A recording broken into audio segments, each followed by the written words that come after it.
Sunshine Cruz inaming binubugbog ni Atong ang kaya ito nakipaghiwalay.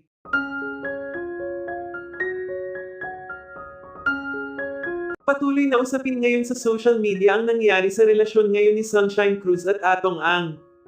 Ito ay matapos nga na kumpirmahin mismo ni Sunshine ang nangyaring hiwalayan sa pagitan nila ni Atong.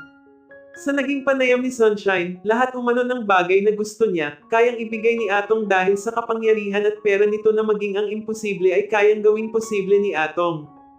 Ngunit sa loob umano ng halos ilang buwan nilang pagsasama, dito umano na pagtanto ni Sunshine na higit pa sa kayamanan ang kailangan niya. Sa sobrang busy umano ni Atong sa mga kailangan nitong gawin sa negosyo nito, nakakalimutan na umano ni Atong na may partner ito na nag-aantay ng kalinga at presensya niya sa araw-araw. Alam umano ni Sunshine na sa edad nila ni Atong ay malabo na silang magkaanak, ngunit kahit na ganun pa man umano, lagi pa din umanong nandyan si Sunshine para kay Atong. Ilang buwan umanong napapansin ni Sunshine na parang may nagbago kay Atong mula nang piliin nilang magsama.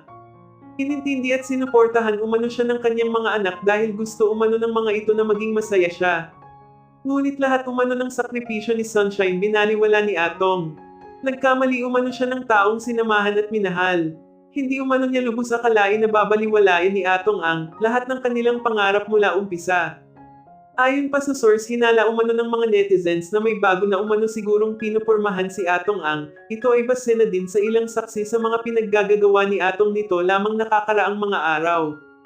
Samantala matapos ang naging pag-amin ni Sunshine Cruz, lumalabas din na sa naging pag-aming ito ni Sunshine, ginamit lamang umano siya ni Atong Ang para sa pansariling pangangailangan at interes lamang.